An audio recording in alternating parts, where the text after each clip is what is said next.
Bismillahirrahmanirrahim. Assalamualaikum warahmatullahi wabarakatuh. Sebelum membuka acara ini, marilah kita membaca surah Al-Fatihah. Al-Fatihah.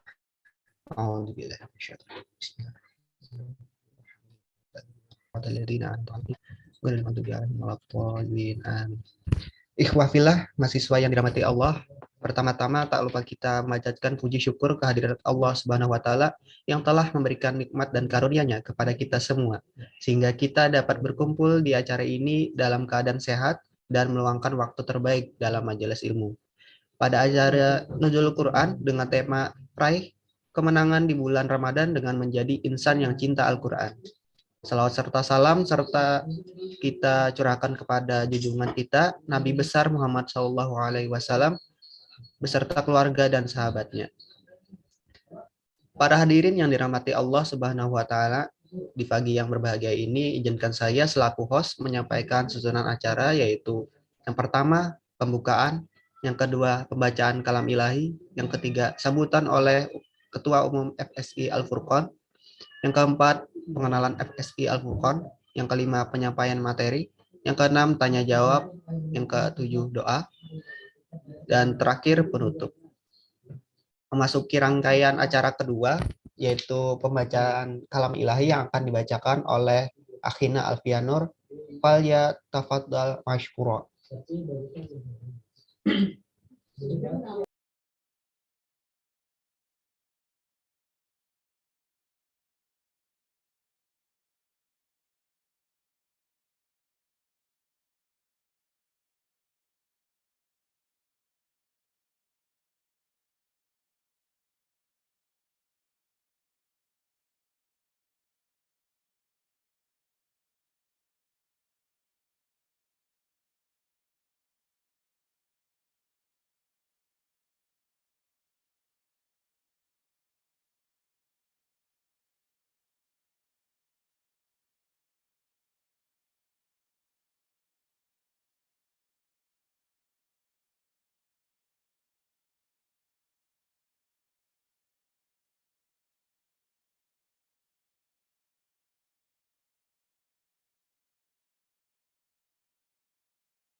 Assalamualaikum warahmatullahi wabarakatuh.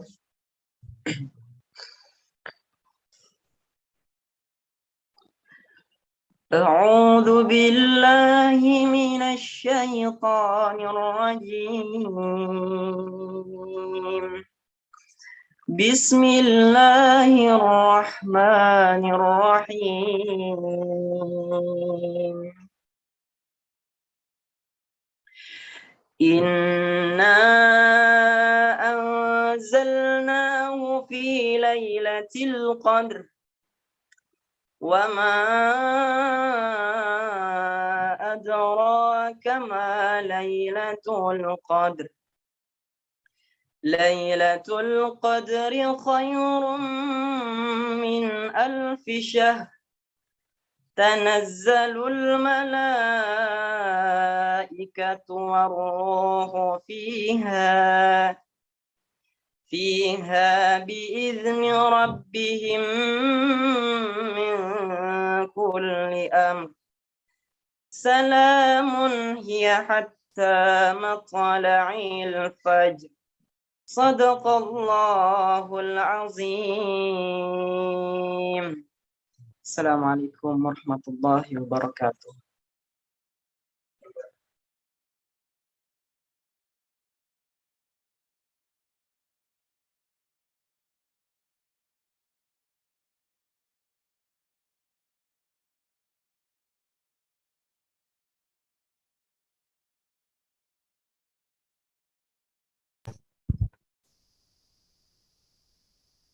Suci Al-Quran semoga dapat menambah berkah acara kita hari ini. Amin ya rabbal alamin. Untuk rangkaian ketiga yaitu sambutan oleh Ketua Umum FSI Al-Furqan. Waktu dan tempat dipersilakan.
Assalamualaikum warahmatullahi wabarakatuh. Alhamdulillahi wa kafa. Wassalatu ala rasulihil mustafa wa ala alihi ahli sidqi wa tuqa. Asyhadu an la ilaha illallah wa asyhadu anna Muhammadan abduhu wa rasuluhu la nabiyya ba'da. Allahumma shalli wa sallim wa barik ala nabiyyina wa maulana Muhammad wa ala alihi.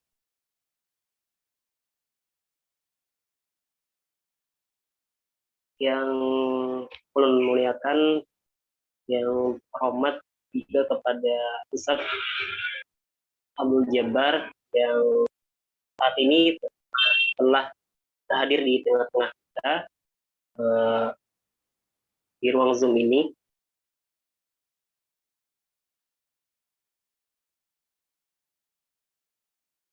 Saya selaku Ketua Umum periode tahun ini akan menyampaikan beberapa buah kata untuk membuka acara ini. Alhamdulillah, terima kasih kepada semua yang terlibat atas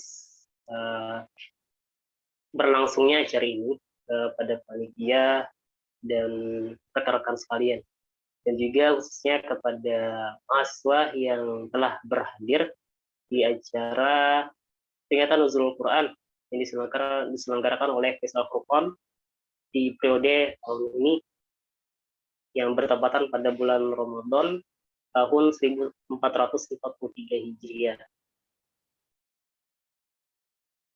Hadirin sekalian, para peserta yang dirahmati Allah SWT, alangkah bahagianya jika di antara sekian banyak hamba-hambanya kita termasuk menjadi bagian keluarga Allah di dunia ini.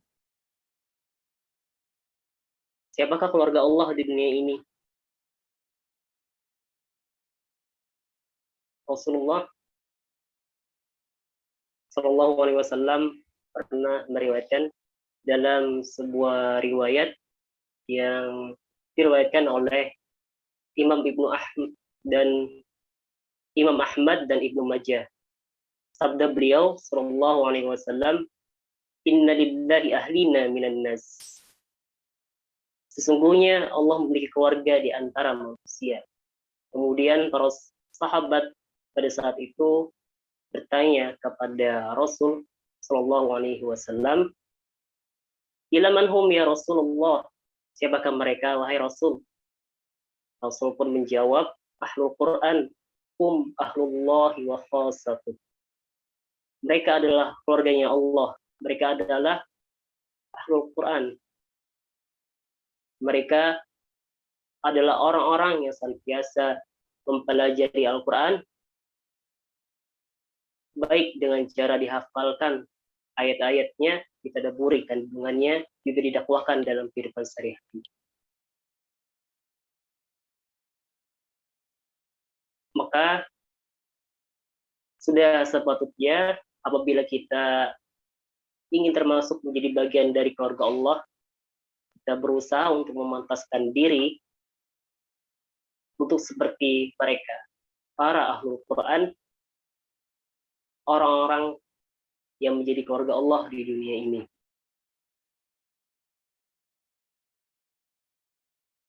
Ahlullah artinya orang-orang yang senantiasa dekat dengan Allah.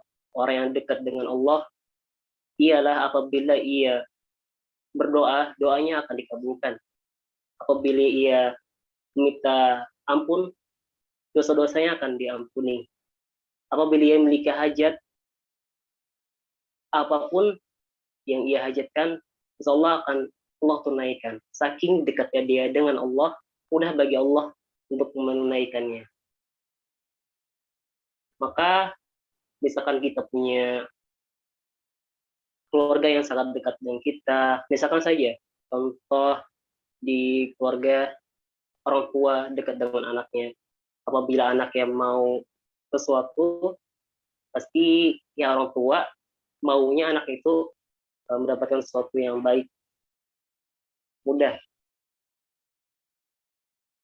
Jadi berkaitan dengan acara ini, walaupun nuzulul Quran itu bertepatan tanggal 17 Ramadan, paling tidak esensinya untuk kita dekat dengan Allah. Ramadan adalah momen untuk cinta terhadap Al-Quran. Demikian, semoga kita menjadi bagian dari keluarga Allah di dunia ini. Mudah-mudahan bermanfaat. Hadanallahu wa iyyakum ajma'in. Saya buka untuk acara ini dengan mengatakan Bismillahirrahmanirrahim. Assalamualaikum warahmatullahi wabarakatuh. Waalaikumsalam warahmatullahi wabarakatuh. Selanjutnya yaitu pengenalan FSI Al-Furqan.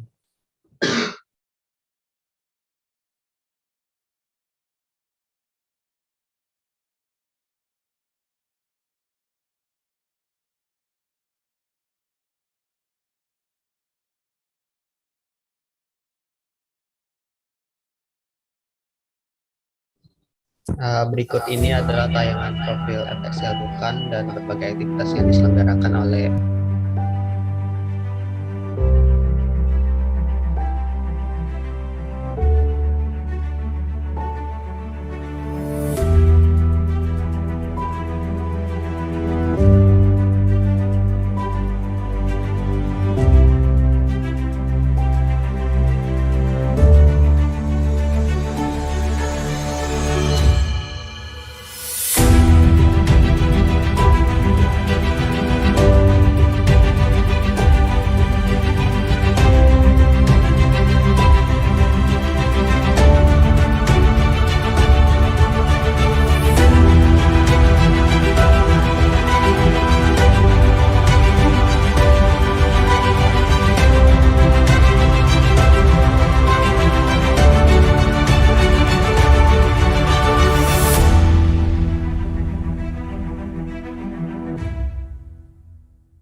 Forum Studi Islam Al-Furqon merupakan unit kegiatan mahasiswa fakultas di kampus FKIP ULM yang bergerak dalam bidang keagamaan dan dakwah Islam untuk membantu generasi-generasi muslim yang berkepribadian Islam dalam rangka meraih ridho Allah Subhanahu wa taala. FEC Al-Furqon berdiri sejak tahun 1995. Tujuan FEC Al-Furqon adalah mewujudkan sivitas akademika muslim di lingkungan FKIP ULM pada khususnya dan masyarakat sekitar pada umumnya yang berkepribadian Islam. Misi FEC Al-Furqon adalah menjadikan Islam di atas segalanya dan membumikan nilai-nilai Islam dalam kehidupan. Misi FEC Al-Furqon adalah menumbuhkan dan mengembangkan nilai-nilai Islam dengan mengacu pada pola pembinaan, syiar, dan dakwah Islam. Struktur kepengurusan FEC Al-Furqon terdiri dari ketua umum, sekretaris umum, bendahara umum, serta terdapat dua departemen, yaitu Departemen Ar-Rizal dan Departemen An-Nisa.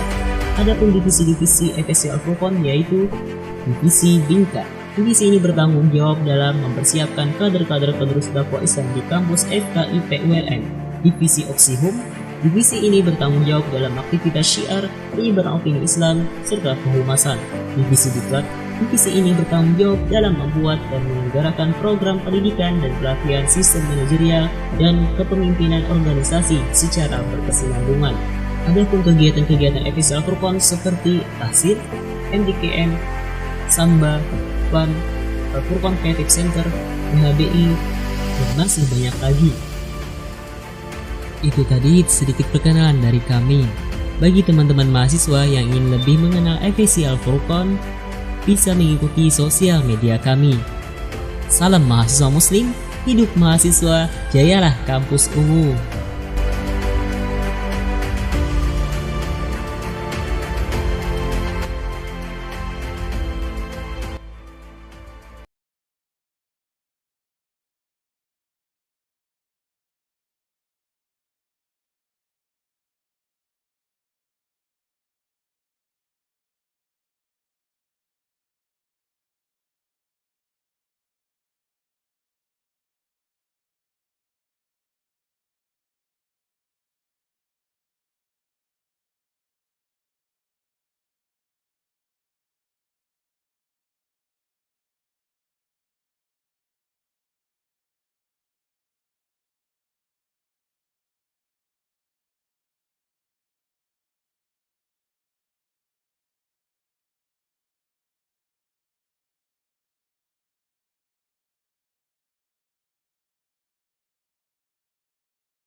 Baik, suara aku ada kan? Ya, alhamdulillah pemateri kita kali ini telah berhadir di tengah-tengah kita. Kita sapa dulu pemateri kita pagi hari ini. Assalamualaikum, bagaimana kabar Pian Ustadz? Waalaikumsalam warahmatullahi wabarakatuh. Alhamdulillah bi khair. Jelas saja kah suara Ana? Jelas, Pak. Alhamdulillah. Alhamdulillah. Mudahan kabar Buhan Pian beratan juga baik. Alhamdulillah, amin.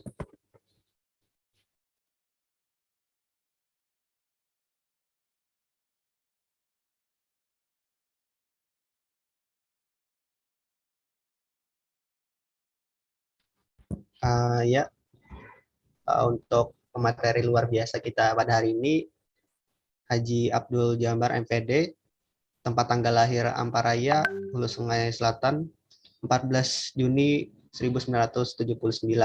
Pendidikan min sampai man di Kandangan lulus pada tahun 1996. S1 di Universitas Lampung Mangkurat lulus pada tahun 2001, S2 di Universitas Negeri Malang lulus tahun 2010. Organisasi yaitu Ketua Himaptika, anggota FEC Al-Furqon tahun 1969. pekerjaan, dosen dari tahun 2001 hingga sekarang. Alamat Komplek Andai Jaya Persada nomor 47, RT 33, Seandai, BJM. Nomor HP 0813 48 58 17 14. Jabatan Kaprodi Pendidikan Matematika 2019 hingga 2023. Pembina FSDI, STKIP, PGRI Banjarmasin, dan status 1 istri dan 4 anak. Moto hidup untuk mengabdi kepada Allah Subhanahu wa Ta'ala. Baik, tanpa berpanjang lebar, kita persilakan kepada Ustaz Abu Jabar. Falyatafaddal masykura. Baik, jazakallah khairan katsira. Izin membagikan layar ya.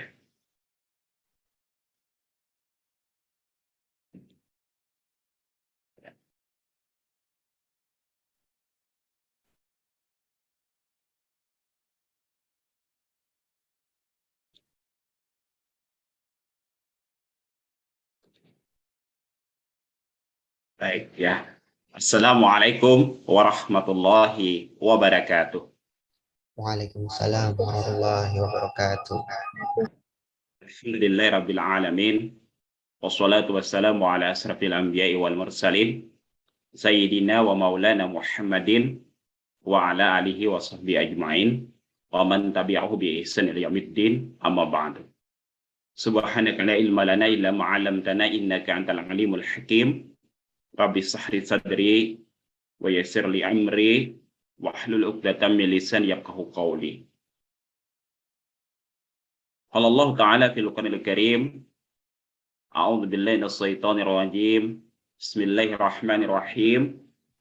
Shahru Ramadan alladzi unzila fihi al-Qur'an hudan linnas wa bayyinatin minal huda wal furqan.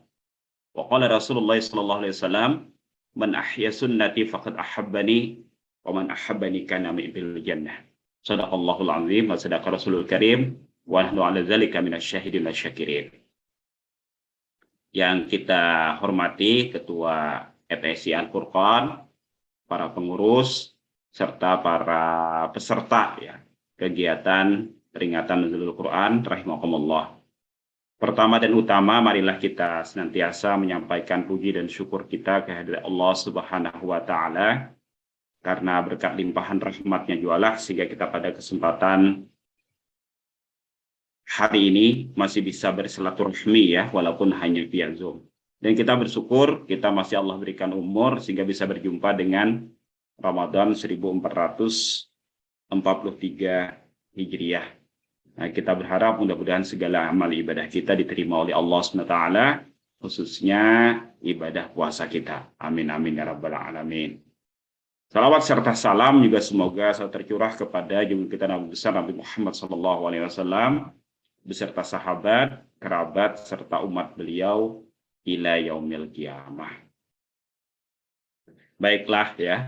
Ini Bapak ingin tanya dulu nih. Nanti ini diberi waktu sampai jam berapa nih penyampaian materinya supaya bisa membatasi diri. Sampai jam berapa? Anu saudara aja ini. 9.30 atau 9.35 atau jam 10. Waktunya itu sampai 9.40 Pak Ustadz. Insya Allah berarti sampai 9.40 yang menyampaikan materi. Baik, tema yang kita ambil pada kesempatan hari ini, mohon maaf ini ya kalau misalkan tidak sesuai dengan judul yang dibuat oleh panitia, karena kebetulan kemarin mungkin panitia belum sempat juga mengirimkan judul yang dibuat ya, sehingga judul ini Bapak ambil yaitu Ramadan Syahrul Quran, atau Ramadan adalah bulannya Al-Quran. Nah, kenapa kemudian Ramadan disebut dengan Syahrul Quran? Ini bukan sembarang nama, tetapi nama ini sesuai dengan apa yang Allah nyatakan di dalam Al-Quran ya. Karena Allah SWT menyatakan di dalam Al-Quran, A'udzubillahi minasyaitonirrajim, Syahrul Ramadan alladzi unzila fihi al-Quran. Nah, bulan Ramadan adalah bulan diturunkannya Al-Quran. Nah, sehingga di sini memang khas ya, bahwa Ramadan ini identik dengan turunnya Al-Quran atau bulannya Al-Quran. Nah, ini sebagaimana Allah nyatakan dalam surah Al-Baqarah ayat 185.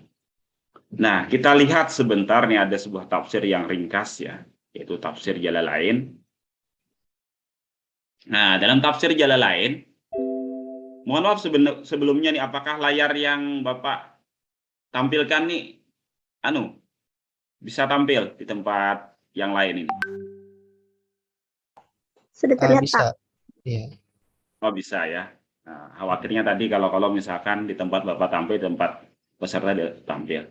Baik ya, dalam tafsir Al-Jalalain diungkapkan sahru Ramadan alladzi unzila fihil Qur'an. Nah, bahwa bulan Ramadan, bulan diturunkannya Al-Qur'an, itu maksudnya apa? Nah, yaitu bahwasanya ternyata bulan Ramadan itu ya adalah bulan diturunkannya Al-Qur'an minal lauhil mahfuz, dari lauhil mahfuz ila sama'id dunya. Nah, hingga ke langit dunia fi lailatul qadar, pada malam Lailatul Qadar. Nah, ya sebagaimana tadi dibaca juga oleh qari kita tadi ya. Nah, luar biasa qari kita tadi. Saudara Alfianur ya tadi, kalau tidak salah ya. Saudara Alfianur. Nah, tadi disampaikan juga oleh Alfianur, inna anzalnahu fi lailatul qadar. Jadi, menurut tafsir Jalalain, memang Al-Quran itu turun dari Lauhul Mahfuz ke langit dunia itu pada malam Lailatul Qadar.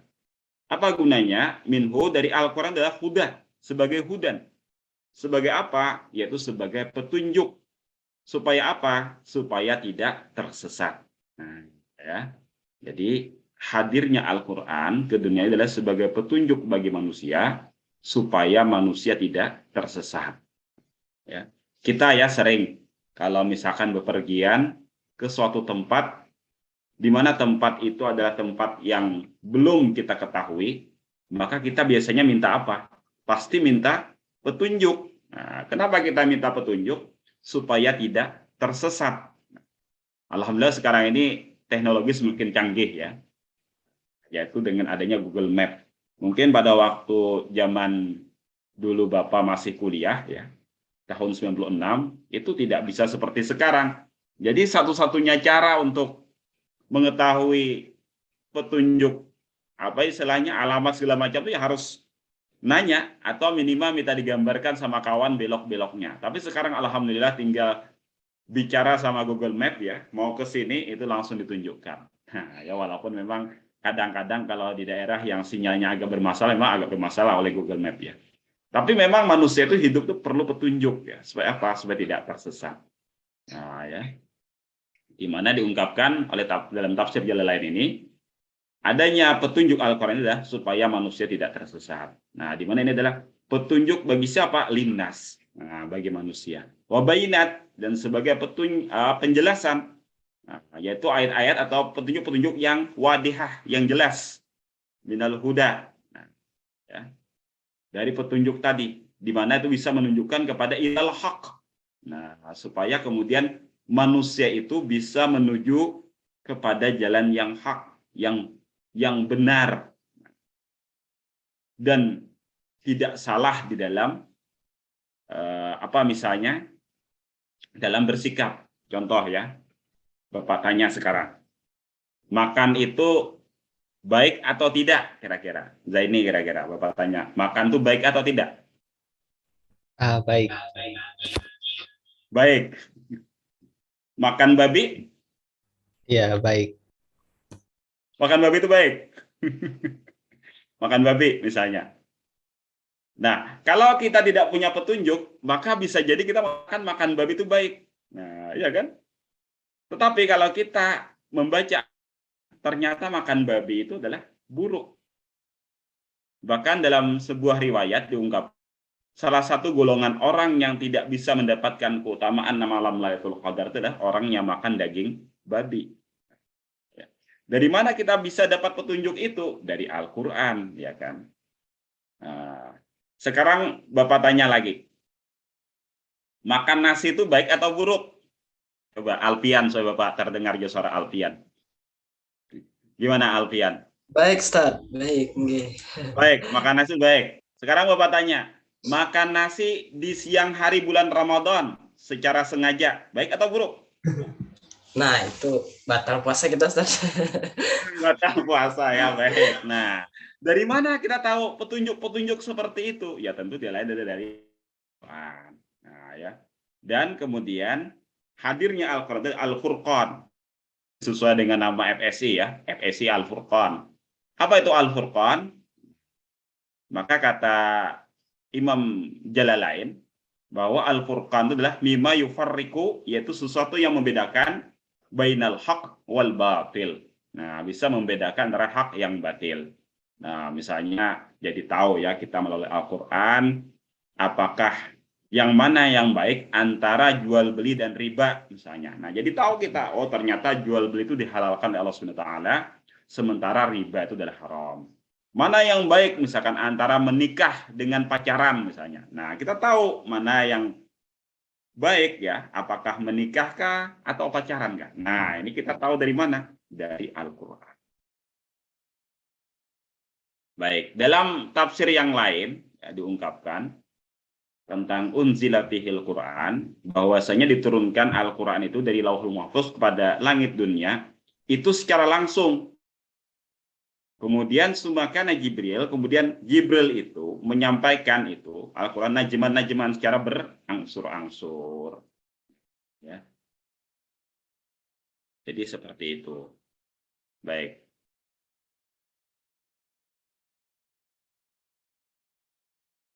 Kita lanjutkan saja ya. Nah, jadi ya turunnya Al-Quran itu kalau dari Lauhul Mahfuz ke langit dunia berdasarkan ayat Al-Quran tadi itu diturunkan secara serempak, yaitu diturunkan pada malam Lailatul Qadar. Sementara dari langit dunia kepada Rasulullah SAW itu diturunkan secara berangsur-angsur sesuai dengan kondisi yang terjadi dan pada waktu yang berlainan. Nah, sehingga Al-Quran ini disampaikan kemudian oleh Rasulullah kepada manusia, ya, dibacakan oleh Rasulullah, kemudian supaya manusia ikut membaca juga, dipahami oleh manusia dan dipraktekkan dalam kehidupan. Jadi harapannya seperti itu. Jadi harapannya Al-Quran itu tidak cuma dibaca, tapi juga mesti dipahami. Dan setelah dipahami, maka diharapkan untuk bisa dipraktekkan di dalam kehidupan. Jadi seperti itu. Nah, Al-Quran itu sendiri apa? Al-Quran itu adalah kitab yang Allah turunkan kepada Rasulullah Jibril. Ya. Kemudian Al-Quran ini dinukil secara mutawatir. Nah, apa itu mutawatir? Mutawatir itu adalah sejumlah orang yang tidak mungkin mereka itu melakukan kedustaan. Nah, makanya kemudian ya bagaimana dalam riwayatnya itu, ya, yang namanya siapa? Yang kemudian membukukan Al-Quran, yang menuliskan siapa? Zaid bin Sabit ya. Nah, Sabit itu sebelum menuliskan Al-Quran itu, maka Zaid bin Sabit mencek dulu apakah bisa dipastikan ada dua orang yang kemudian hafal terhadap ayat tersebut. Dan dipastikan ada tulisan juga. Jadi ada tulisan ya. Jadi syarat kemudian baru dikumpulkan oleh Zaid bin Sabit itu adalah adanya tulisan, ya, entah tulisan itu ada di kulit atau di pelepah korma atau di tempat-tempat lain atau di tulang. Selain ada tulisan, maka harus ada dua orang yang hafal. Kalau tidak memenuhi itu, maka tidak bisa tidak diterima oleh Zaid bin Sabit. Dan dipastikan juga ada yang hafal gitu seperti itu. Nah, itu menjaga bahwasanya Al-Quran itu adalah akhir. Ya. Dan membacanya adalah ibadah. Oke, ini kita cepat saja ya. Ayat yang pertama turun adalah surah Al-Alaq ayat 1-5. Kemudian yang terakhir turun itu adalah secara berangsur-angsur selama 23 tahun, 13 tahun di Mekah, kemudian 10 tahun itu di Madinah. Nah, yang turun di Mekah disebut dengan surah-surah Makkiyah, biasanya kemudian turun di Madinah adalah surah-surah Madaniyah. Ayat yang terakhir turun adalah surah Al-Baqarah ayat 291. Ya. Nah, lalu kemudian yang penting apa? Yaitu fungsi daripada Al-Quran. Nah, jadi ada 3 fungsi penting daripada Al-Quran. Ya. Yang pertama adalah sebagai mukjizat. Yang kedua adalah ibadah. Yang ketiga sebagai hudal linnas tadi. Petunjuk bagi manusia. Jadi inilah 3 fungsi utama daripada Al-Quran. Yaitu sebagai mukjizat, kemudian sebagai petunjuk dalam beribadah, dan sebagai hudal linnas. Nah, kita awali dengan fungsi yang pertama, yaitu Al-Quran sebagai mukjizat. Apa itu mukjizat? Nah, mukjizat adalah pembuktian akan kelemahan, yaitu perbuatan menyimpang dari adat kebiasaan dan menyalahi sunatullah yang telah dipahami oleh manusia. Nah, jadi mukjizat ini adalah sesuatu yang membuktikan kelemahan manusia. Dan mukjizat ini kadang-kala diumpati, kadang-kala dituruti. Contoh apa? Misalkan tongkatnya Nabi Musa, ya. Itu bisa membelah laut. Itu mukjizat itu. Tidak bisa yang lain mengikuti itu, ya. Bahkan sampai hari ini tidak ada orang yang bisa melakukan yang dilakukan oleh Nabi Musa itu. Nah, itu mukjizat itu. Nabi Isa misalkan bisa menghidupkan orang mati dengan izin Allah, ya. Nah, sampai hari ini tidak ada. Secanggih-canggihnya pengobatan hari ini, belum ada yang mampu kemudian menghidupkan orang yang mati. Nah, kemudian mukjizat Nabi Muhammad, banyak mukjizat Nabi Muhammad. Dan yang terbesar itu apa? Mukjizat Nabi Muhammad adalah Al-Quran ini. Dan inilah satu-satunya mukjizat Nabi yang masih bisa kemudian dirasakan dengan hari ini.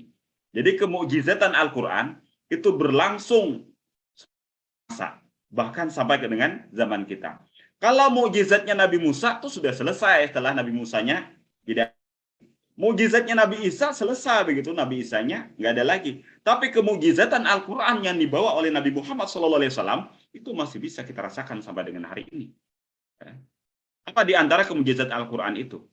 Yaitu tidak ada satupun manusia yang mampu membuat semisal dengan Al-Quran. Wa in kuntum fi raibin mimma nazzalna ala abdina, jika kau merasa ragu terhadap Al-Quran yang kami turunkan ini atas hamba kami ini, fa'tu bi surati min misli, maka buatlah yang semisal dengan Al-Quran satu surah.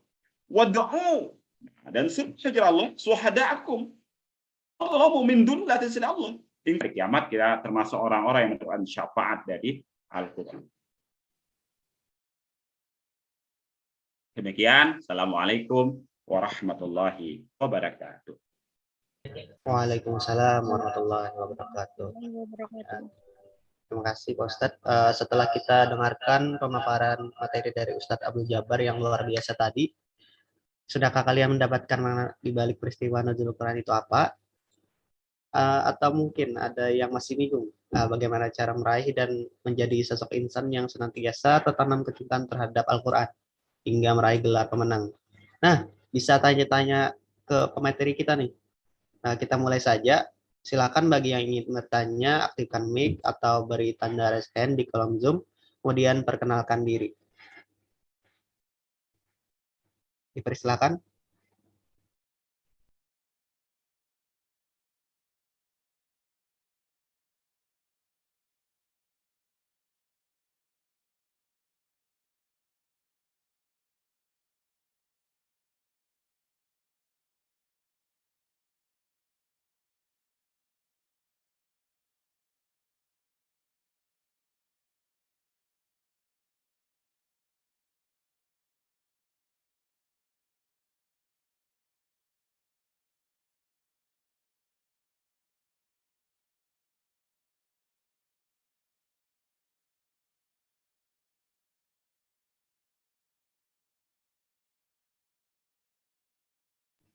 Ya, baik. Apakah ada yang bertanya?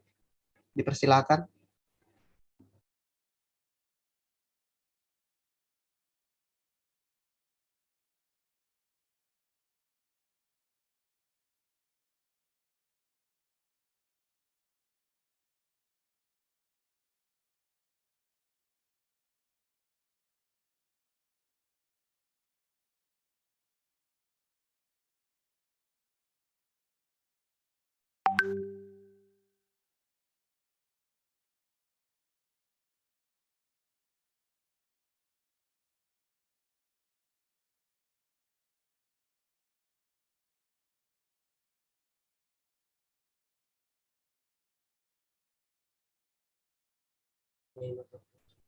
Baik, ada pertanyaan dari Syafa.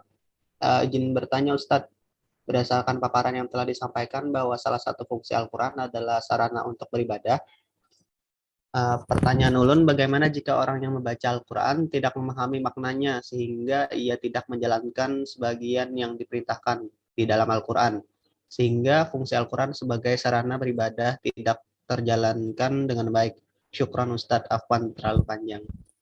Baik, untuk pertanyaan bisa langsung dijawab Ustadz. Baik ya, jazakallahu khairan katsiran. Nah, kita ya sebagai kaum muslimin disampaikan oleh Nabi Shallallahu Alaihi Wasallam, talabul ilmi fardhatun ala kulli muslim.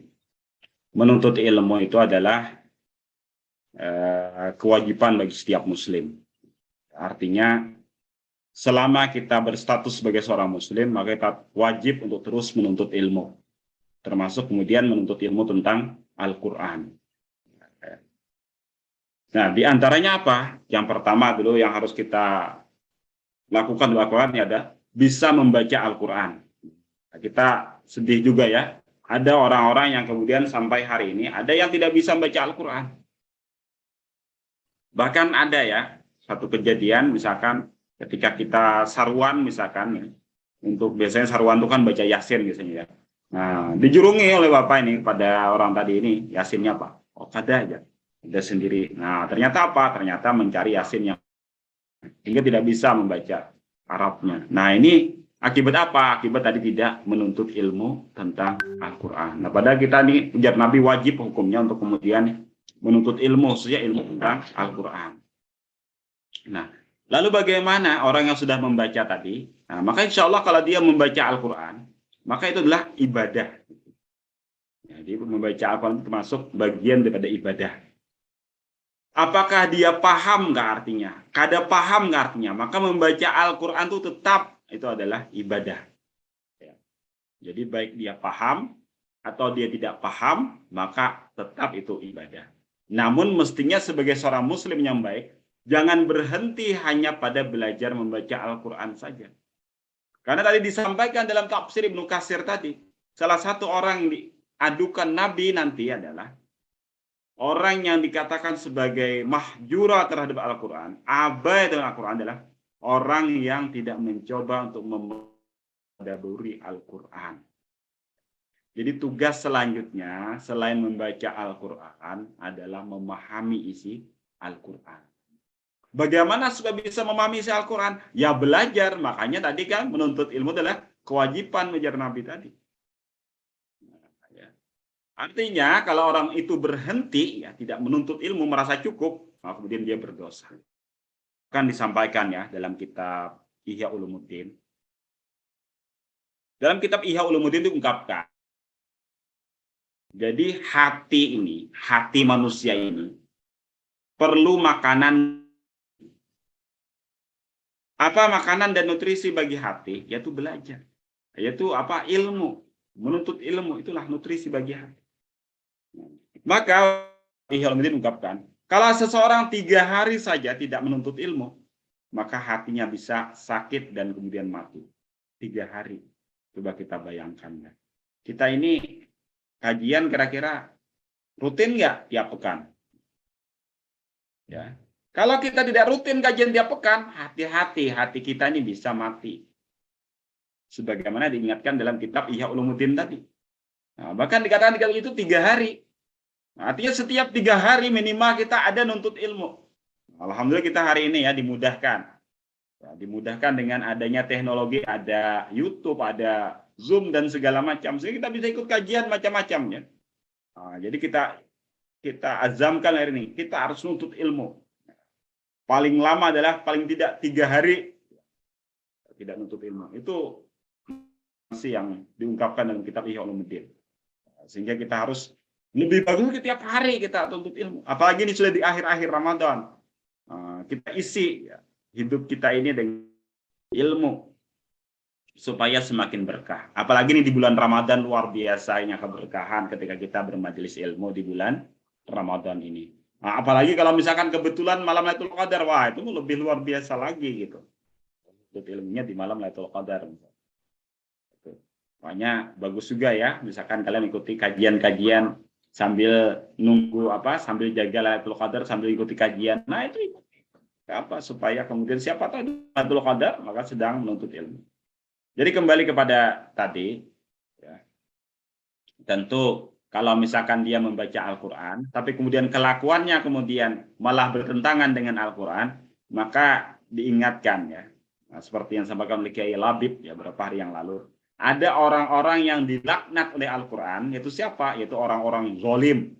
Dia membaca Al-Quran tapi dilaknat oleh Al-Quran. Siapa? Yaitu orang zalim. Siapa orang zalim itu? Yang dia kemudian membaca Al-Quran, tetapi ayat yang dia baca malah kemudian dia langgar. Dia misalkan membaca wala taqrabuz zina, jangan dekati zina, tapi dia malah dilaknat oleh Al-Quran. Wa halallahul bai'a wa harramar riba, misalkan Allah menghalalkan jual beli dan mengharamkan riba, tapi dia makan harta riba. Nah, maka kemudian itu dilaknat oleh Al-Quran ya. Wa aqimus shalah wa atuz zakah, misalkan dirikanlah sholat, tunaikanlah zakat, tapi tidak dia kerjakan sholat, tidak dia tunaikan zakat. Nah, maka kemudian dia akan dilaknat oleh Al-Quran, dilaknat oleh Allah Subhanahu wa taala. Baik ya. Jadi hendaknya ya tadilah supaya kita meningkatkan kapasitas diri kita ya, semakin jangan sampai ilmu kita ini bagana segitu-gitu aja. Kita harus semakin meningkatkan pemahaman kita khususnya terhadap kitab Al-Quran. Salah satu cara supaya kita tidak tersesat adalah dengan semakin memahami petunjuk yang Allah berikan kepada kita. Nah, demikian mungkin ya. Kembalikan kepada saudara ini. Ya, terima kasih. Untuk teman-teman, apakah ada pertanyaan lagi? Dipersilakan.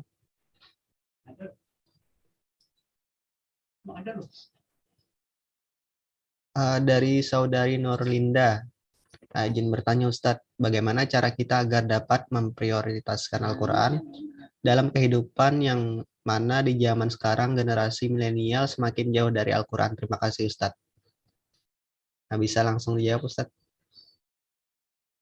Baik ya, jadi begini.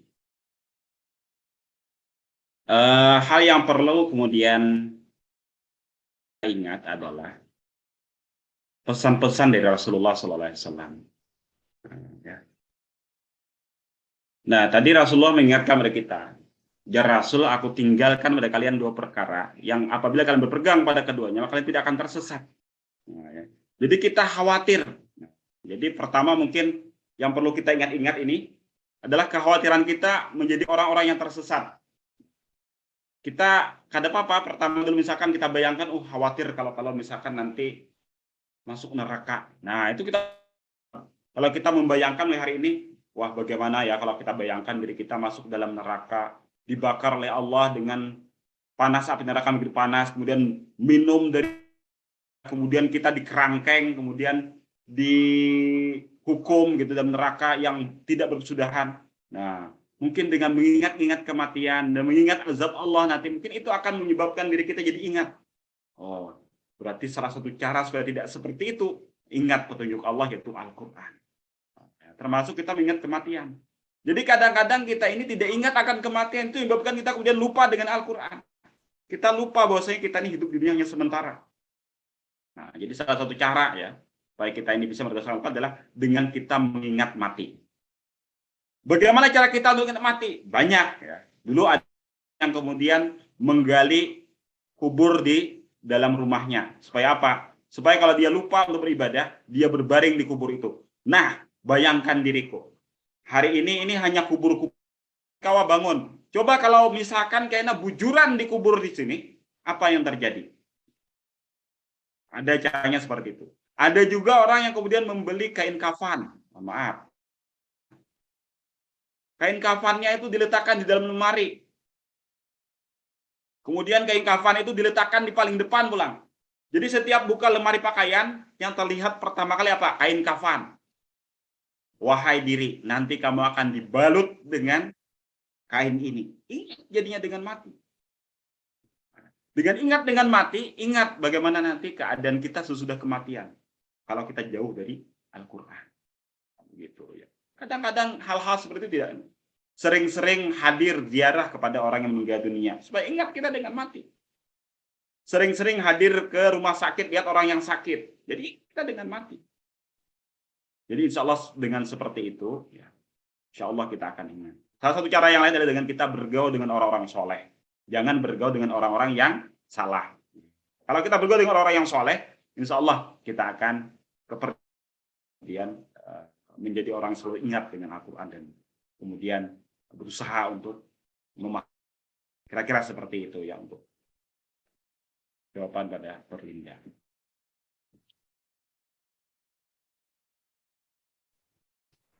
Iya, terima kasih untuk Ustadz. Jadi dapat kita simpulkan yaitu fungsi Al-Quran itu sebagai pedoman hidup kita, dan untuk paham atau tidak pahamnya tetap dianggap ibadah dalam membaca Al-Quran. Jadi langsung saja tanpa buang-buang waktu kita lanjut ke sesi doa. Pembacaan doa akan disampaikan oleh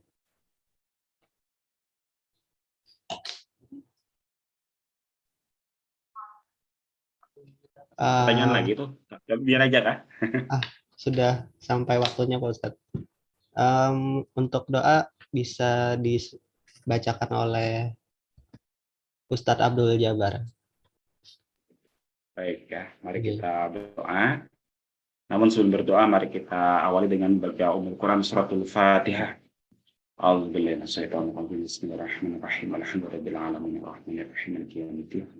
Iyyaka na'budu wa iyyaka nasta'in ihdinas siratal mustaqim siratal ladzina an'amta 'alaihim ghairil maghdubi 'alaihim.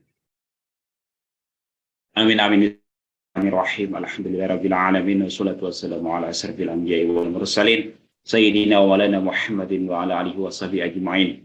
Allahumma 'afir lana dzunubana wa liwalidina warhamhum kama rabbana shighara. Allahumma inna nas'aluka ridhaka wal jannah wa na'udzubika min sakhatika wan nar. Allahumma innaka 'afuwwun karim tuhibbul 'afwa fa'fu 'anna. Allahumma innaka 'afuwwun karim tuhibbul 'afwa fa'fu 'anna. Allahumma innaka 'afuwwun karim tuhibbul 'afwa fa'fu 'anna. Rabbana taqabbal minna salatana wa siyamana wa qiyamana wa tahassunana wa tadarru'ana wa ta'abbudana wa tamid taqsirana ya Allah ya rahman rahimin. Allahumma inna nas'aluka al-huda wa tuqa wal 'afafa wal ghina wa nas'aluka dulatan hilafatan ala min hajjil nubuwah. Allahumma inna nas'aluka tawfiq wa tawfiq wal hidayah wa istiqamah wa husnul khawat.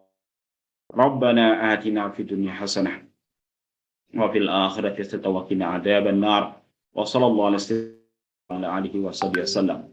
Subhana rabbika rabbil izzati amma yasifun. Wassalamun ala mursalin walhamdulillahi rabbil alamin.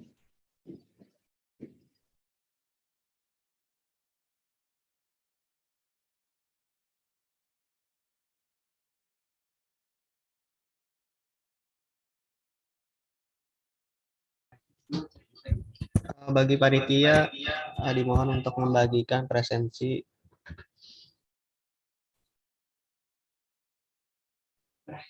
Hingga penghujung acara, ikhwan fillah yang telah dirahmati Allah Subhanahu wa taala, beberapa jam telah kita lalui bersama dalam menimba ilmu melalui acara Nuzul Quran, raih kemenangan di bulan Ramadan dengan menjadi insan yang cinta Al-Quran hari ini.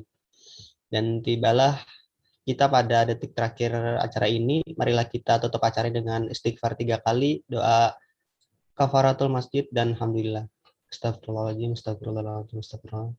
Asyhadu an la ilaha illallah, astagfirullah. Alhamdulillah. Saya selaku host mengucapkan terima kasih pada pemateri yang telah menyampaikan ilmu dengan sangat baik, juga pada para peserta dan panitia yang telah berpartisipasi dalam mensukseskan acara ini. Apabila ada kesalahan dan kekurangan kami segenap panitia acara, mohon maaf di dunia wal akhirat. Semoga ilmu yang hari ini kita dengar dapat memberikan manfaat bagi kita semua. Nantikan acara FSI Al-Furqan berikutnya. See you next time. Akhirul kalam, wabillahi taufik wal hidayah. Wassalamualaikum warahmatullahi wabarakatuh. Waalaikumsalam. Waalaikumsalam warahmatullahi wabarakatuh. Ya, jazakumullah khairan katsiran. Izin lab Bapak nah. Oke, ya. Terima kasih Ustaz. Udah keluar. Bagi peserta bisa mengisi presensi yang telah disediakan di room chat. Terima kasih.